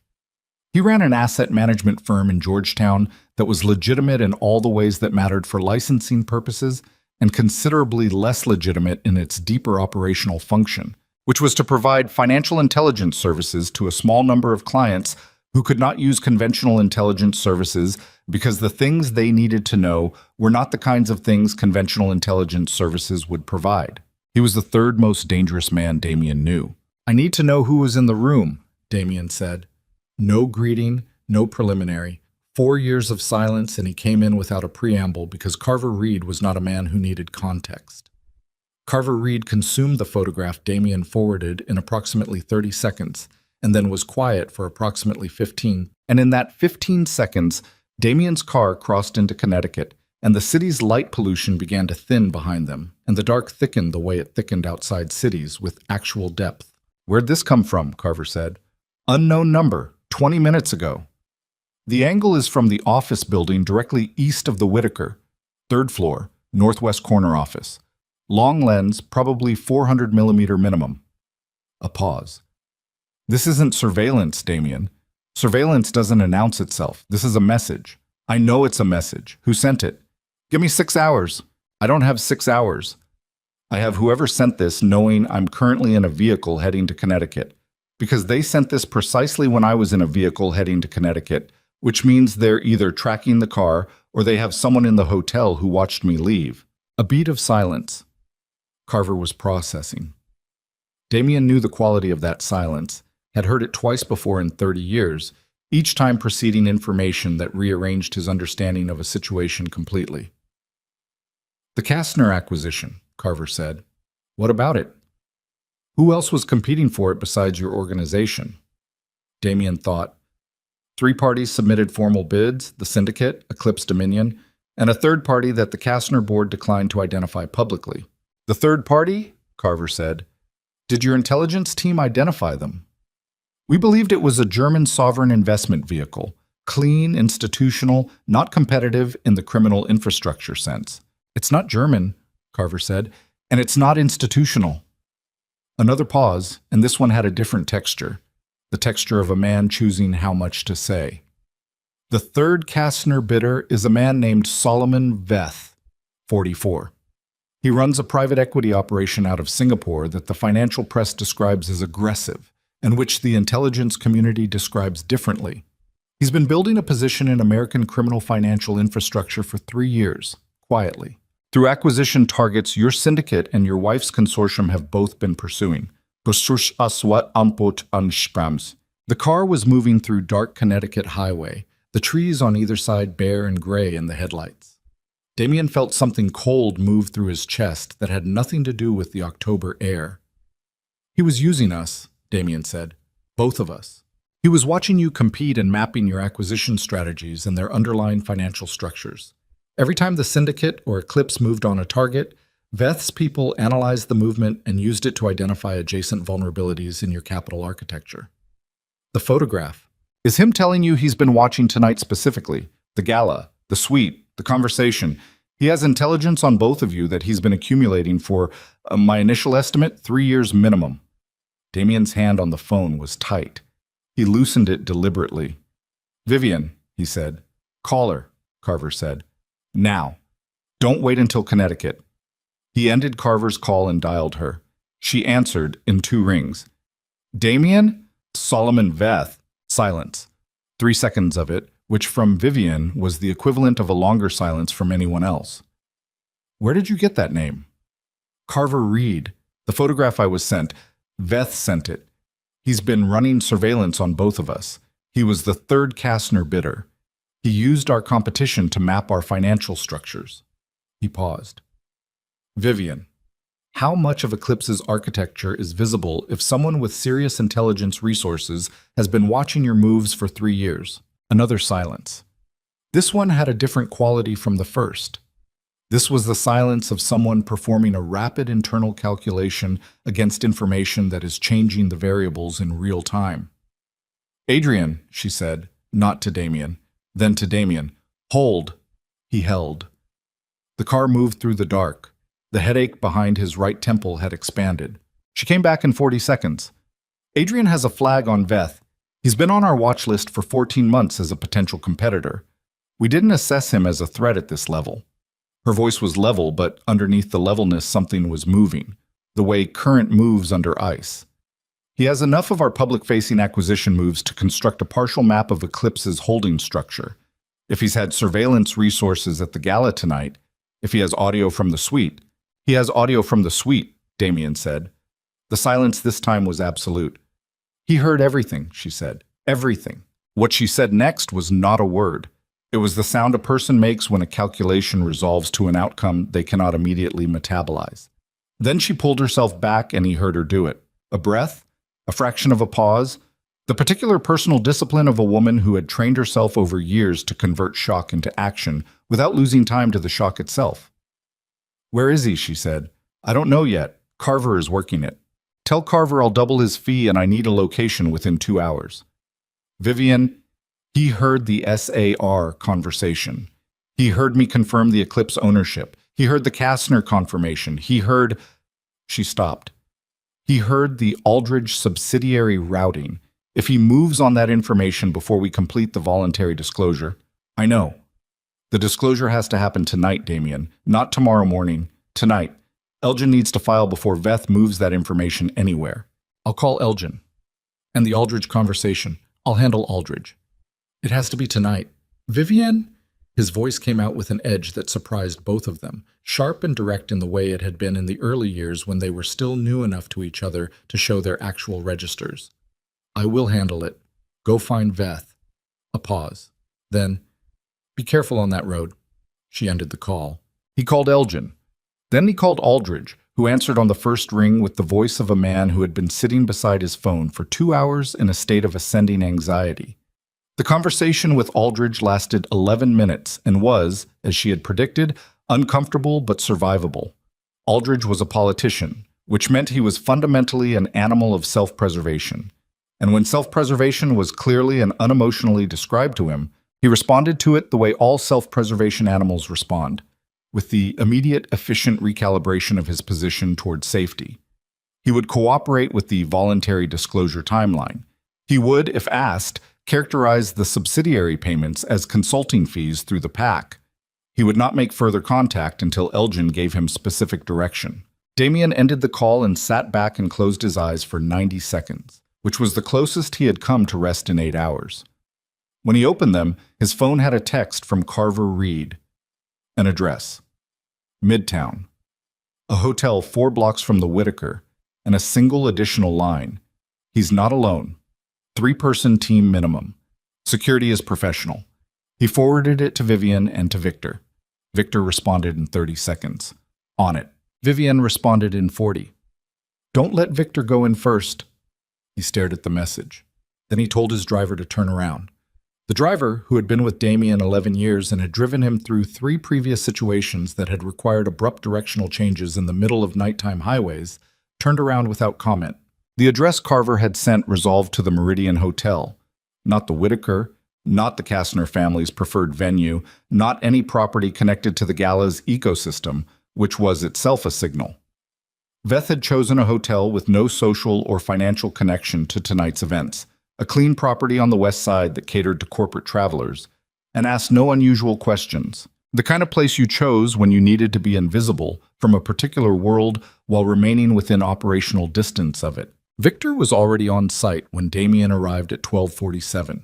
Victor had two men with him who Damien recognized, former military, Eastern European, the kind of professional security that didn't carry the specific energy of aggression, but rather its opposite, the compressed stillness of men who could move very fast from stillness and preferred not to have to. 14th floor, Victor said without greeting. Room 1407. Veth checked in under a corporate name 3 days ago. His security team has 1405 and 1409. Carver confirmed 3-person team. I count 4. There may be a 5th in the lobby. Damien looked at the hotel entrance. We're not going in loud. I know. This is a conversation. Victor looked at him with the specific expression he reserved for statements that were technically true but contextually optimistic. A conversation, he said, to start. They went in through the service entrance. Victor's people handled the 14th floor corridor with the quiet efficiency of people who had handled corridors before. At 14:07, Damien knocked. 2 standard knocks, the interval of someone who expected to be answered. The door opened on a security chain, one eye in the gap. Dark, assessing, professional. Tell Veth that Damien Moreau is here, Damien said, and that this is the conversation he wanted. He sent me a photograph. I'm responding to it. The eye held. The door closed. 40 seconds of silence. Then the chain came off and the door opened, and the security man, tall, broad, carrying himself with the economic physical confidence of someone trained at a level above commercial, stepped back without a word. The room was a junior suite, well lit, with the curtains drawn and a work table set up with 3 screens and communications equipment that was considerably more sophisticated than business travel required. 2 more security personnel were positioned in the room, one near the curtained window, one near the connecting door to 1405. Solomon Veth was sitting at the work table. He was smaller than Damien had constructed him in the car, not slight, but compact, with the kind of contained physical energy that belonged to people who moved very deliberately and rarely wasted motion. 44, as Carver had said, with dark hair going gray at the temples, in a pattern that looked on him less like aging and more like a visual argument for credibility. He was dressed in a suit that cost what good suits cost, and he was looking at Damien with the expression of a man who had been waiting for exactly this visit and had therefore had time to prepare his expression. Mr. Moreau, he said, sit down. I'll stand? As you like. Veth leaned back slightly in his chair. His hands were on the table, visible, relaxed. A man communicating that he had nothing to hide, which was itself a form of hiding. You know who I am. I know enough. Then you know why I sent the photograph. You wanted me to know you were watching. I wanted you to know I'd been watching, Veth said. Past tense matters here. The watching is finished. I have what I came for. Damien felt Victor shift slightly behind him. He put nothing on his face. What did you come for? Information. Veth picked up a glass of water from the table and drank from it without taking his eyes off Damien. Specifically, the complete ownership architecture of Eclipse Dominion and the operational infrastructure of the Moreau Syndicate as they relate to each other. Tonight's gala was, he set the glass down, extraordinarily productive. Your wife is remarkable, incidentally. I don't say that as flattery. I say it as a professional assessment. What she's built is genuinely impressive. You were in the suite. My audio equipment was in the suite. There's a distinction. He allowed something that might have been a smile in a different light. The suite has excellent acoustics. Damien's jaw was tight. He kept his voice level. What do you intend to do with the information? That depends on you. On me. And on Mrs. Moreau. Though she's not here yet, is she? She's on her way, certainly. I expected both of you, frankly. Your wife moves faster than most people. It's one of the things I've admired from a distance. He folded his hands. What I intend to do with the information is use it as the foundation for a partnership proposal. The Moreau Syndicate's criminal infrastructure is mature and well-established. Eclipse Dominion's legitimate financial architecture is the most sophisticated private investment structure I've encountered. Together with appropriate capital injection from my Singapore operation, They represent something significantly larger than either entity alone. A partnership, Damien said. A merger, in practical terms. You surveilled us for 3 years, and tonight you listened to a private conversation through an illegal audio device to propose a merger. I surveilled you to understand what I was proposing to merge with, Beth said. I'm a careful man. I don't invest in things I don't fully understand. The room was very quiet. The security men were stationary. Victor behind Damien was stationary. Everyone in the room understood the particular voltage of the silence and was managing their relationship with it very carefully. And if we decline, Damien said. Beth picked up a tablet from the table and held it up. On the screen was a document, dense, detailed, the structure unmistakable even at the distance Damien was standing. I file a comprehensive intelligence report with 3 federal agencies and 2 foreign governments. The Aldridge subsidiary routing. The Eclipse ownership in full. The syndicate's capital sources for the past decade. The specific account identifiers connecting them. He set the tablet down. Your voluntary disclosure tonight was competent. It won't survive what I have. The headache behind Damien's right temple had become a physical presence. He breathed, regulated. The 19-year-old from New Orleans who had arrived in this city with $40 and a last name that meant nothing was present somewhere beneath the charcoal suit and the 30 years. And that 19-year-old was telling him something about this moment, about the shape of it, about the specific geometry of a threat delivered by a seated man with visible hands and a glass of water. You need us to agree, Damien said. I need your cooperation to make the merger functional. Forced acquisition produces different results than negotiated partnership. You need us both to agree. Yes. Which means you don't have enough to destroy us independently. If you did, you wouldn't propose the merger. You'd simply move. Something shifted in Beth's expression. Fractional, controlled. But there. That's an interesting analysis. The Eclipse architecture, Damien said. You have the ownership confirmation from tonight's audio. But ownership confirmation isn't structural documentation. You know who owns it. You don't know how it's built. Without the how, you can't dismantle it through federal channels because the documentation trail isn't accessible without cooperation from inside Eclipse itself. He watched Beth's face. And the syndicate's criminal infrastructure isn't in the financial records you've assembled. It's in relationships, physical relationships, operational trust built over 30 years that doesn't appear in account structures. He took a step toward the table. You have a map. You don't have the territory. Beth looked at him for a long moment. You're smarter than your recent decision suggested. I've had a clarifying evening. The door of the suite opened. Vivienne walked in without knocking, which she could do because the security man in the corridor was currently having a quiet conversation with 2 of Victor's people that precluded his ability to prevent it. She was still in the dark blue gown. Her hair was still up, though one strand had come loose near her left temple during whatever the past 90 minutes had required of her. She looked at the room, at Beth, at Damien, at the tablet on the table, and she assembled the situation in approximately 3 seconds. She walked to the table and stood beside Damien. Beth looked at them both. Something in his expression adjusted. The recalibration of a man whose scenario has just acquired a variable he'd been told was in transit. Mrs. Moreau, I was just explaining to your husband. I heard, she said. She had stopped 4 feet from the table. Her voice was what it always was, even, precise, carrying the weight of someone who had never needed volume to communicate authority. You want a merger, a partnership. The distinction? I heard you the first time. I heard you through the same audio feed your team was running from the building across the street, Mr. Veth. Adrian identified your equipment signature 14 months ago. We've been running a counterfeed since March. She looked at him with an expression that was entirely devoid of performance. I know exactly what you have. I know exactly what you don't have. And I know that the 3 federal agencies you referenced have each, in the past 7 years, received a minimum of 1 anonymous intelligence package from Eclipse Security that precluded their ability to act on our ownership structure under existing statute. You can file your report. It will sit in a review queue behind 3 existing classification holds and won't move for 18 months minimum. Veth was still. The quality of his stillness had changed. You've been managing the regulatory environment, he said. I've been managing everything, she said.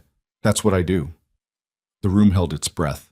Veth looked at the tablet, then at Damien, then back at Vivian. And in that sequence of looks was the specific recalibration of a man who has walked into a room believing he held the significant cards and is understanding, with the cold clarity that only genuine intelligence can produce in someone, that the hand he was holding had been seen and countered before he sat down. Then why are you here? He said. If I have nothing, because you have something, she said. The Singapore capital. 3.4 billion in undeployed private equity. We ran your fund structure this afternoon. The capital is clean, the sources are legitimate, and the deployment strategy you've been building toward for 3 years is, she paused with the precision of someone selecting words, not without merit. Beth looked at her for a long time. You want the capital? I want a conversation, she said, a real one, without surveillance equipment and without blackmail architecture. A conversation between people who might actually have something to offer each other, conducted honestly. She pulled out the chair across from him and sat down. Can you do that? Damien watched Veth look at his wife across the work table and understood, with the specific humility of a man who has spent an evening being educated about his own blind spots, that she had walked into this room with a negotiation already structured and was now simply executing it, and that the execution was going to determine the shape of the next several years of both their lives, and that she had not asked him whether this was the approach he would have chosen because she had not needed to, because the approach was right. And she knew it was right, and she had arrived here with the certainty of someone who has been doing the correct thing long enough that the correctness is no longer a question. He pulled out the chair beside her and sat down. Veth looked at them both, side by side at his own table, in his own room, in a situation he had constructed and which had somehow, in the span of 45 minutes, restructured itself around an entirely different logic. And he made the only calculation available to a genuinely intelligent person who has encountered someone smarter. He decided to stop competing and start listening. All right, he said. Good, Vivian said, and folded her hands on the table. And the negotiation that would reshape 3 financial empires and permanently alter the landscape of private capital. In 2 hemispheres began in room 1407 of the Meridian Hotel at 1:19 in the morning on a Saturday in October, with the curtains drawn against the city and 4 security men trying to be invisible in the corners, and a man who had spent 30 years building an empire sitting beside a woman who had spent 7 years building a larger one, and for the first time in longer than either of them could honestly calculate, they were facing the same direction. The negotiation lasted 4 hours and 11 minutes. Damien knew this because he watched the clock on the wall of room 1407 move from 1:19 to 5:30 with the particular attentiveness of a man who has stopped trusting his internal sense of time, who has had too many of his calibrations proven wrong in a single evening to rely on his own instruments. So he watched the clock.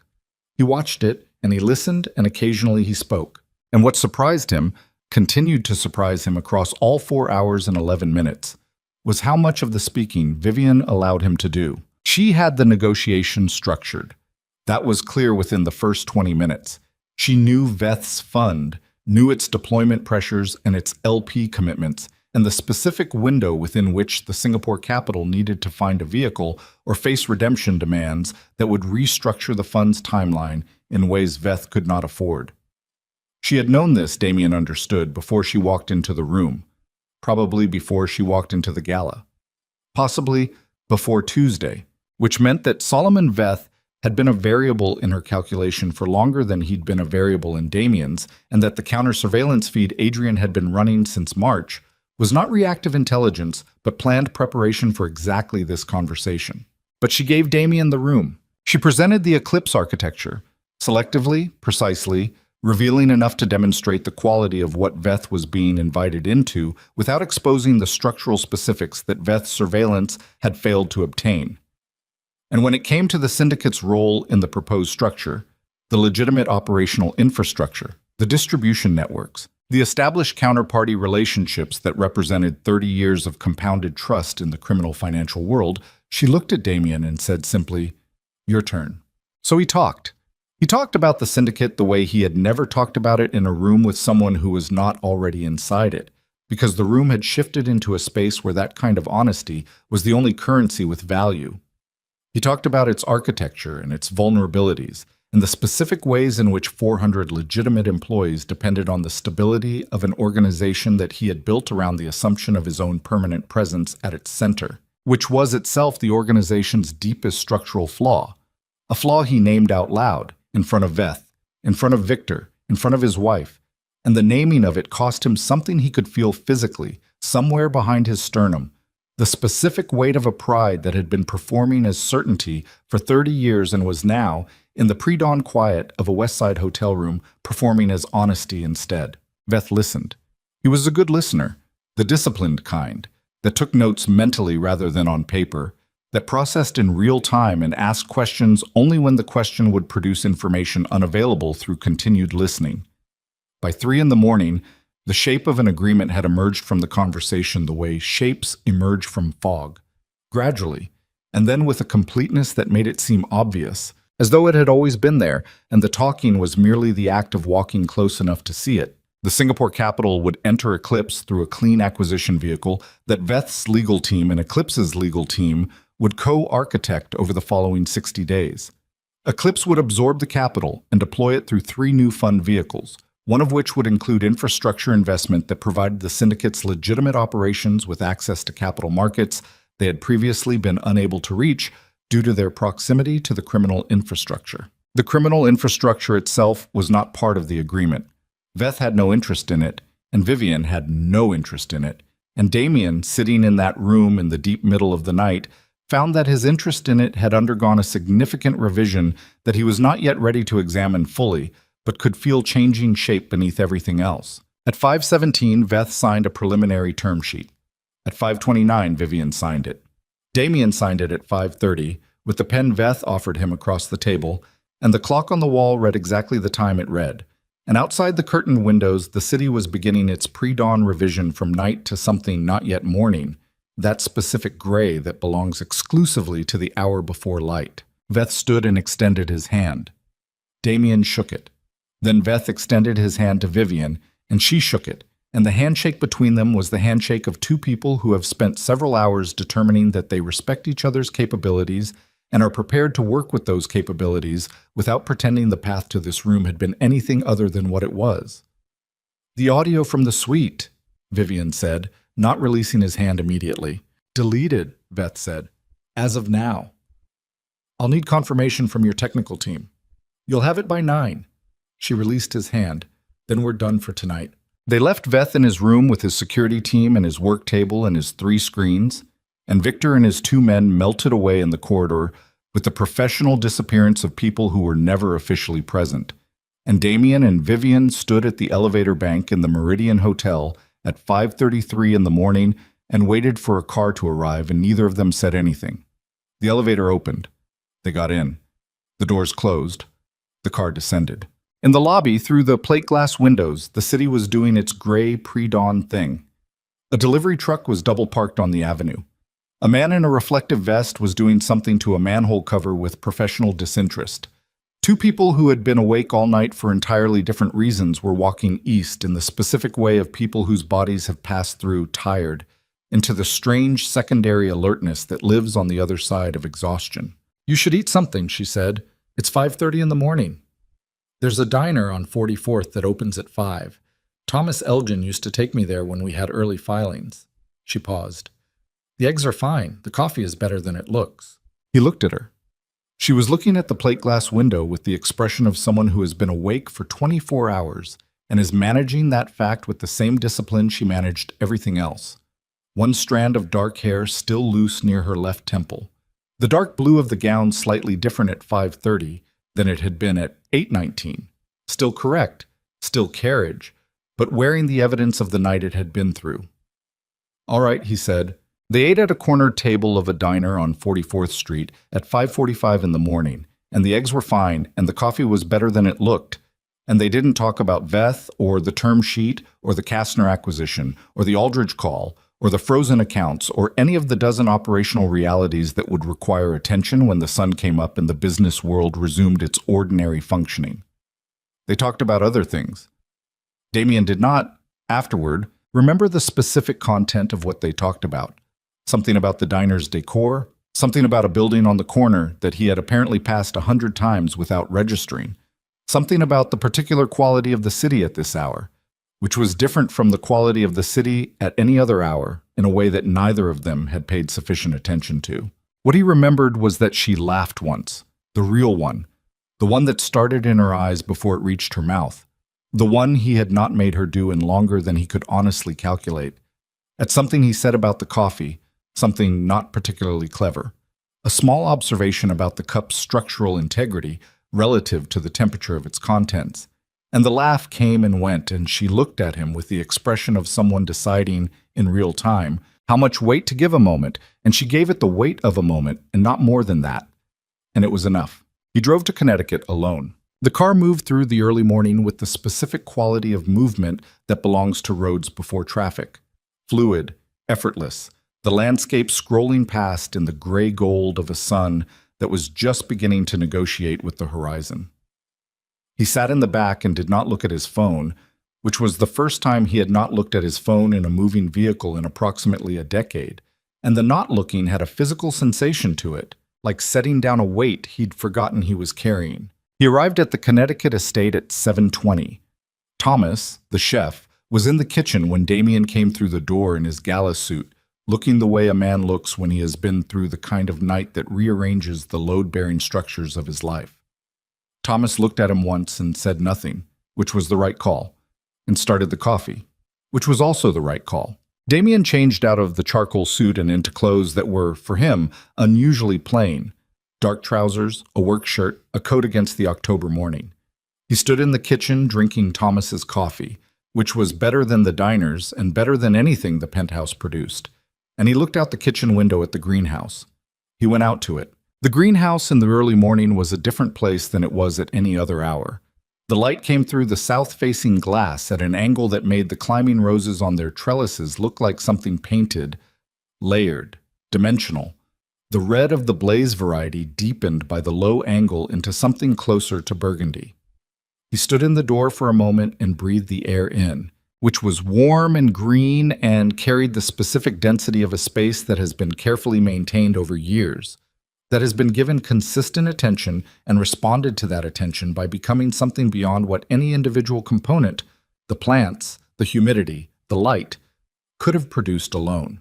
He found the shears where she always kept them, on the second shelf of the work table near the door, clean and sharp because she kept everything clean and sharp. He found the garden gloves in the basket below. He spent 2 hours on the east wall climbing roses. He had watched her do this enough times to know the basic principle. Cut above the node, redirect the energy, take the dead growth clean so the plant doesn't waste itself maintaining what was already finished. He was not skilled at it. He cut too deep twice and had to adjust, and he missed a dead cane entirely on the third plant and had to go back. And his hands inside the gloves were not accustomed to this kind of work, and felt it. But he moved along the east wall in the morning light, and the work was specific enough to require his full attention, and the requiring of full attention was, he discovered, exactly what he needed. Not space to think, but an obligation not to. A task that filled the available cognitive space so completely that everything else had to wait outside. At 9:15, his phone went off. He checked it. Veth's technical team had sent the confirmation to Vivian. Audio deleted. The follow-up text from Adrian confirmed verification. He put the phone back in his coat pocket and went back to the roses. At 10:07, Forrest Elgin called to confirm that the voluntary disclosure documentation had been filed at 8:30 when the Federal Compliance Office opened. The accounts would begin the unfreezing process within 72 hours, subject to documentation review. The review was expected to close in 30 days. At 10:19, Marcus called. Damien answered. The morning press is running the Eclipse Dominion story, Marcus said. Identification of the chairman, the Kastner announcement. The biopieces they're significant. I know.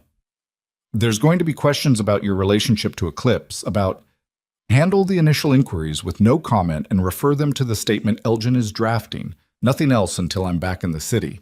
A pause. When will that be? I don't know yet. Another pause, during which Marcus performed the mental calculation of a chief aide absorbing an answer that falls outside the operational parameters he's built his working life around. All right, Aunt, he said, with the specific inflection of a man who has decided to let something be what it is.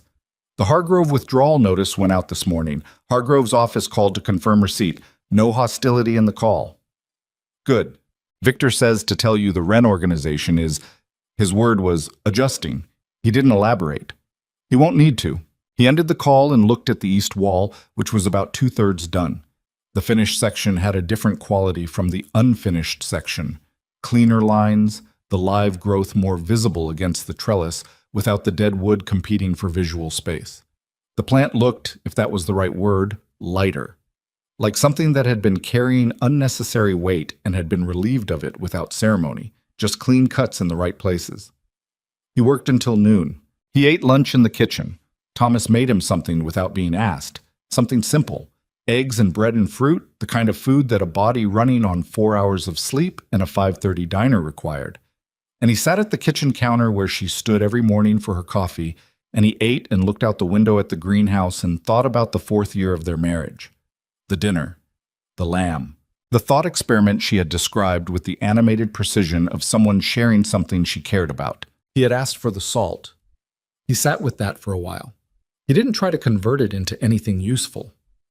He let it be what it was, a specific verifiable failure with a specific verifiable cost. And he sat with it the way you sit with the evidence of your own limitations when you finally run out of the energy required to reframe it as something else. At 2 in the afternoon, his phone rang, her name on the screen. The confirmation came through, she said.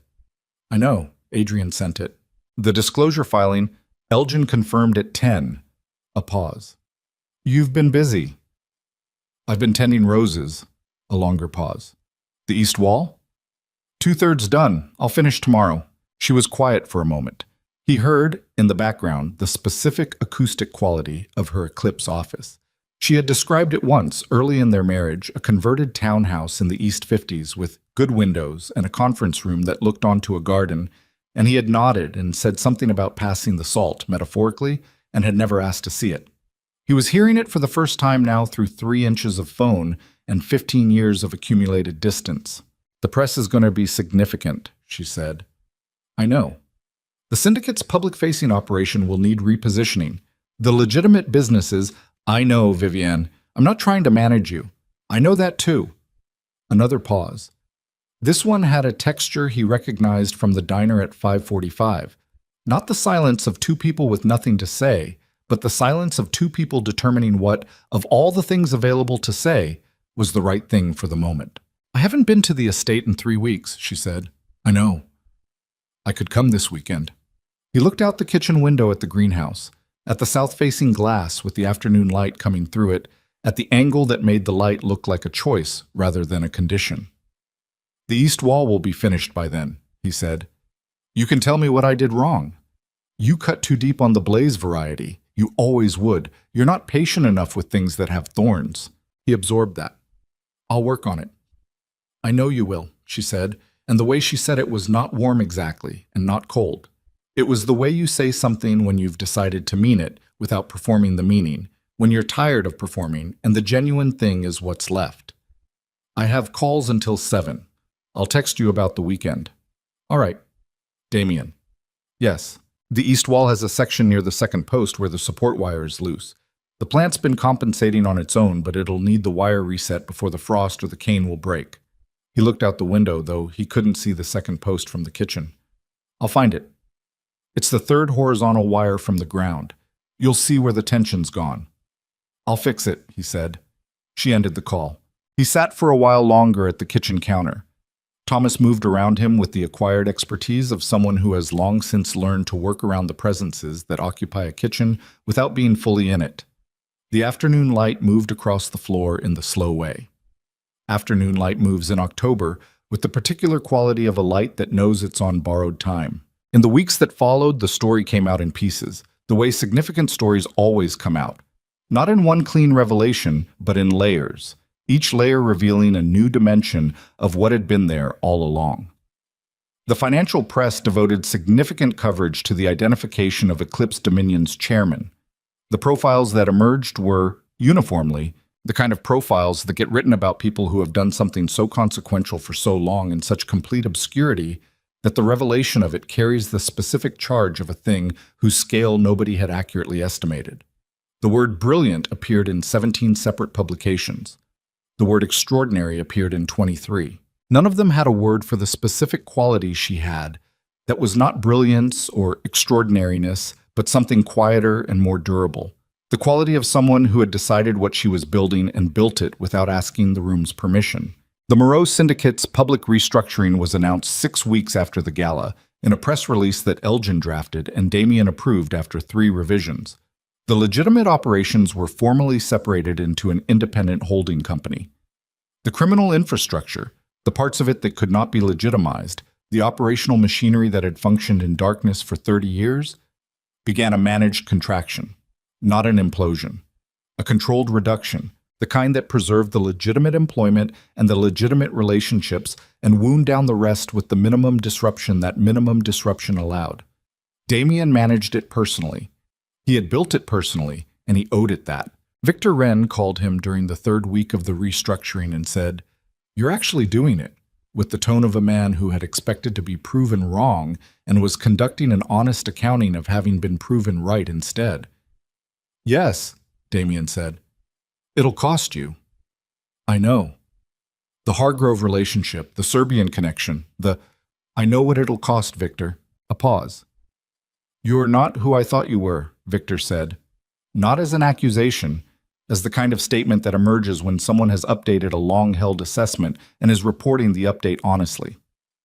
"I'm not sure I was either," Damien said. Senator Aldridge survived the voluntary disclosure process, as predicted, with his political career intact and a PAC restructuring that his chief of staff characterized publicly as routine administrative maintenance. He called Damien once, in the 4th week, to say something that he appeared to have rehearsed, and which landed as both genuine and insufficient, the way apologies land when they're real but smaller than what they're trying to address. Damien accepted it and moved on. Aldridge was not the point. The Veth partnership closed in 63 days. The Eclipse co-investment vehicle was announced to the financial press as a strategic capital partnership between Eclipse Dominion and Meridian Capital Asia, the name under which Veth's Singapore fund would operate in Western markets. The announcement was covered extensively. Solomon Veith gave a single interview in which he described Eclipse's chairman as someone who changed the way he thought about the relationship between patience and power. Vivienne did not give interviews. She had never given interviews. She sent Veth a handwritten note that said, "In full. Good interview. The last line was accurate. VM." Damien read about the note in a profile piece in the Financial Times and sat with a complicated mix of something that was not quite pride and not quite grief, and not quite either of those things, but occupied the same region of the interior landscape, that territory where 2 feelings are so close together they share a border. She came to the estate on a Saturday in late November. He had the east wall finished. The loose support wire on the 2nd post had been reset. He'd found it where she said it would be, the tension gone, the plant growing in the compensated shape of something that had been supporting itself for too long. He'd reset the wire and repositioned 2 canes, and the plant had taken the correction in the way plants take correction, not gratefully exactly, but with the silent, functional efficiency of a living thing that has been given what it needed and redirected its energy accordingly. She came in through the kitchen door in the mid-afternoon in the garden clothes she wore at the estate, dark trousers, a simple shirt, her hair down, which she rarely wore down anywhere except here. She set her bag on the counter and looked out the window at the greenhouse and then at him. "How's the wall?" she said. "Come see." They walked out together in the November cold, side by side at the pace that people establish after enough years of walking beside each other that the pace is its own kind of language. The rose canes were bare now, the frost having come in the 2nd week of November, with the decisive authority of a season that doesn't negotiate. Against the bare canes, the trellis structure was clearly visible, and the work he'd done on the east wall was visible in the clean geometry of the support wires and the clear delineation between the living canes and the stripped dead wood. She walked the wall slowly, examining it with the particular attention of someone who has tended a thing for a long time and is reading its history in its current state. She paused at the 2nd post. She crouched slightly and looked at the reset wire.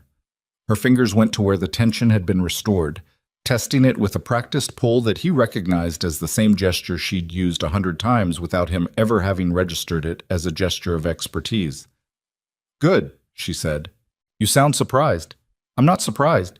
She stood. "I told you you'd find it." He looked at the wall. In the gray November light, without the roses, it looked like scaffolding, the support structure of something not yet there but anticipated, built in advance of the thing it would hold. "Will they come back?" he said. "In the spring." "They come back every spring," she said. "They're stubborn things. Cut them down to nothing and they'll still put out new growth when the temperature comes up. It's what they do." He nodded. She moved along the wall to the final section, and he moved with her, and they walked the length of it in the silence that had replaced, slowly, imperfectly, without ceremony, the other kind of silence, the one that had accumulated between them for years in the same rooms, at the same tables, in the same house, two people each going further into their separate projects without noticing the distance accumulating. At the end of the wall, she stopped and looked back the length of it. "You did good work," she said. "Don't make it bigger than it is." "I'm not." She looked at him. "It's a wall of roses. You tended it carefully. That's what it is." She paused. "It's enough." The afternoon light was the low, slanted November kind, coming over the tree line at the edge of the estate property and throwing long shadows across the grass and the greenhouse glass. She turned her face slightly toward it, not a conscious gesture, just the body's reflex toward warmth. And for a moment she looked exactly like the woman from the 4th year, from the dinner, from the thought experiment he'd been too absent to hear. She looked like continuity, like the proof that a person, if they are genuinely themselves, remains themselves through everything, through being ignored, and through rising, and through the long night of being both seen and not seen, and choosing, finally, how to be seen on their own terms. She turned back to the estate and started walking toward the kitchen door. He fell in beside her. Their pace matched without negotiation. "Adrian is sending the VETH 60-day documentation Monday," she said. "I'll need to be in Singapore in February for the fund vehicle launch." "I know, Elgin mentioned it." "The syndicate restructuring, the timeline on the Serbian wind down. 45 days, Forrest has the documents. And the Hargrove—" "Done," he said. "It's done." She was quiet for a moment. "All right," she said. They reached the kitchen door. She pushed it open and the warmth of the kitchen came out to meet them. Thomas's kitchen in the late afternoon, with whatever it was that Thomas was doing at the stove producing a smell that belonged to the particular domestic category of things that are simply good without requiring analysis. She stopped in the doorway and looked back once at the greenhouse, at the east wall barely visible in the fading afternoon light, the bare canes on their clean supports standing against the gray sky. "Next spring," she said, not really to him, more to the general fact of it, "there'll be something." "Yes," he said. She went inside.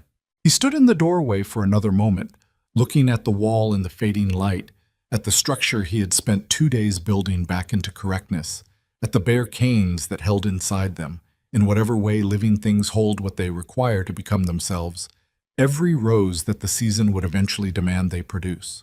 He had not saved his empire. He had not won the acquisition. He had not outmaneuvered anyone or constructed a counter-narrative or managed the outcome toward a version of events that centered his logic and his necessity. What he had done was see her. Finally, clearly, at a cost that had been exact and that he had paid without negotiation, because it was the right price and he had owed it, and the only honest thing left was to pay it. He went inside. The kitchen door closed behind him with the quiet, solid sound of a well-made thing. And the east wall stood in the early November dark, bare and supported and waiting, with the patience of things that have already survived everything necessary and know that the season, in its time, will come around again.